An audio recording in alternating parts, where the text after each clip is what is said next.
Shalom, salam sehat untuk kita semua. Kiranya kita selalu berada dalam lindungan Tuhan dan Tuhan selalu memberkati kehidupan kita.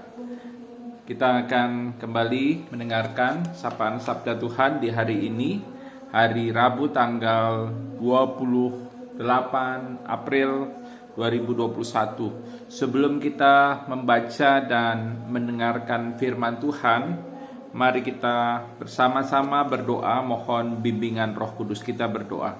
Ya Tuhan, kami bersyukur karena Tuhan boleh memberkati kehidupan kami sampai saat ini. Kami berterima kasih ya Tuhan.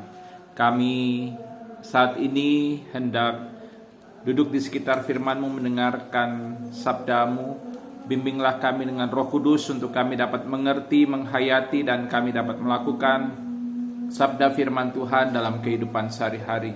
Kiranya firman Tuhan menjadi pedoman dalam kehidupan kami, dan kami boleh dituntun, diterangi oleh firman-Mu sehingga kami tidak sesat dalam jalan kehidupan kami. Inilah kami anak-anak-Mu, bersabdalah kepada kami, kami telah sedia untuk mendengarkan. Amin. Bacaan Alkitab kita terambil dari 2 Raja-Raja pasal 17. 2 Raja-Raja pasal 17 ayat 7 sampai 12 yang mengatakan demikian. Hal itu terjadi karena orang Israel telah berdosa kepada Tuhan Allah mereka yang telah menuntun mereka dari tanah Mesir, dari kekuasaan Firaun raja Mesir, dan karena mereka telah menyembah Allah lain dan telah hidup menurut adat istiadat bangsa-bangsa yang telah dihalau Tuhan dari depan orang Israel, dan menurut ketetapan yang telah dibuat raja-raja Israel. Dan orang Israel telah menjalankan hal-hal yang tidak patut terhadap Tuhan Allah mereka.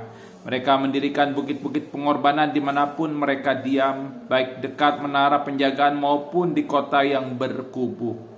Mereka mendirikan tugu-tugu berhala dan tiang-tiang berhala di atas setiap bukit yang tinggi dan di bawah setiap pohon yang rimbun.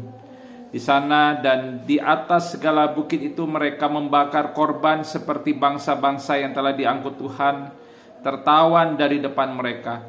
Mereka melakukan hal-hal yang jahat sehingga mereka menimbulkan sakit hati Tuhan.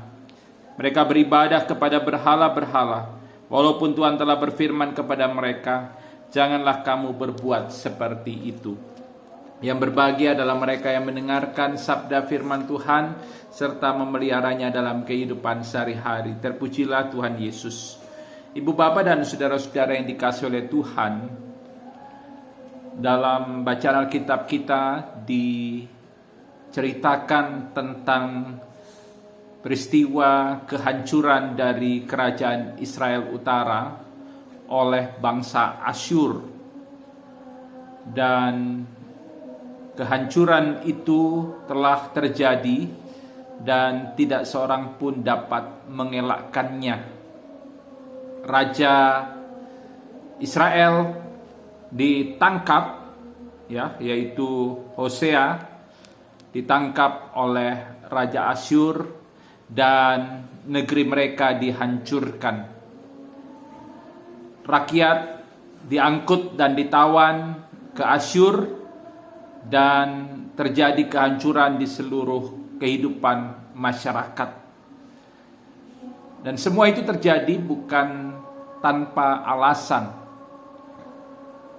Keruntuhan, kehancuran Israel itu terjadi karena mereka melakukan hal-hal yang tidak berkenan di hadapan Tuhan.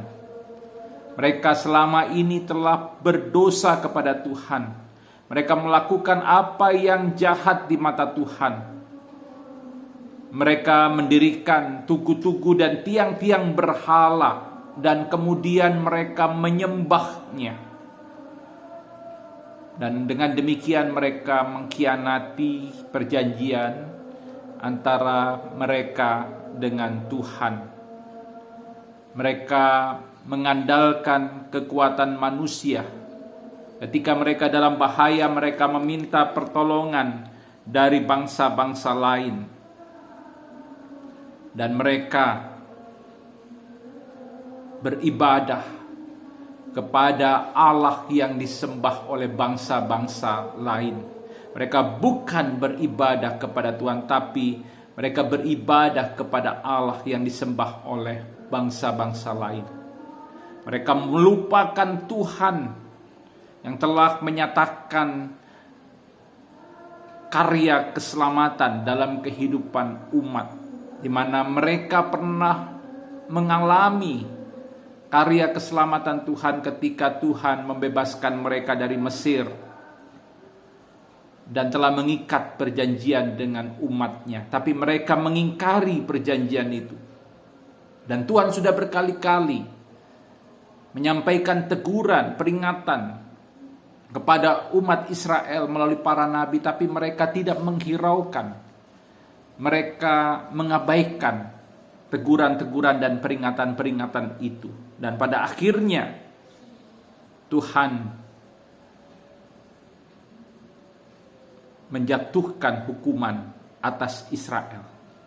Israel mengalami kehancuran dan keruntuhan, dan mereka dibuang ke Asyur. Ibu bapak dan saudara-saudara yang dikasihi oleh Tuhan, melalui firman Tuhan hari ini kita diingatkan untuk kita senantiasa hidup berdasarkan firman dan kehendak Tuhan. Kita sudah menerima anugerah keselamatan dari Tuhan, dan karena itu mari hidup berdasarkan firman Tuhan. Jangan kita mengandalkan kekuatan manusia, kekuatan harta kekayaan, harta benda. Di zaman modern, banyak orang menjadikan uang, harta, kekayaan, kekuasaan sebagai Tuhan.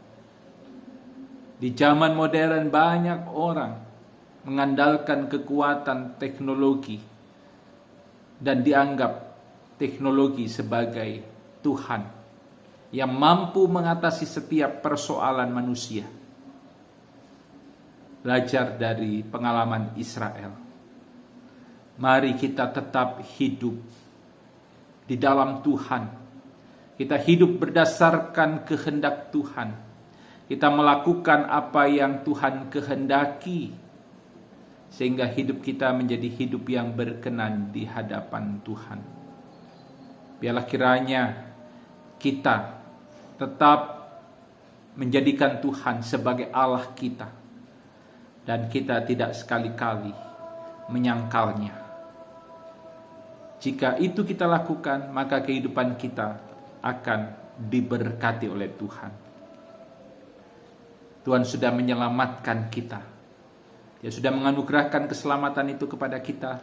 Marilah sebagai ungkapan syukur kita hidup dalam perkenanan Tuhan. Kita hidup berdasarkan firman Tuhan. Kita hidup beribadah kepada Tuhan. Kita hidup takut akan Tuhan. Kita mengabdi kepada Tuhan di sepanjang hidup kita. Amin. Mari kita berdoa.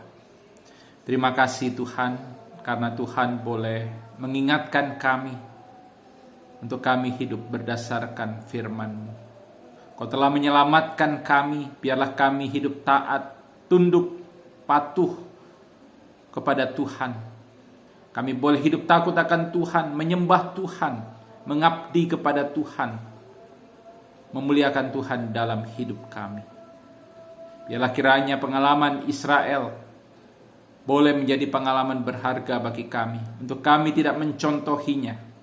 Kami boleh hidup dalam takut akan Tuhan, mengabdi kepada Tuhan, beribadah kepada Tuhan di sepanjang hidup kami. Inilah kami Tuhan. Dengan segala keberadaan kami, kiranya Engkau tetap memberkati, sehingga hidup kami menjadi hidup yang berkenan di hadapan Tuhan. Terima kasih Tuhan. Kami mohon kiranya Tuhan berjalan bersama kami, menuntun, membimbing langkah-langkah hidup kami. Dalam nama Tuhan Yesus, Tuhan dan Juru Selamat kami berdoa. Amin. Shalom, Tuhan Yesus memberkati kita.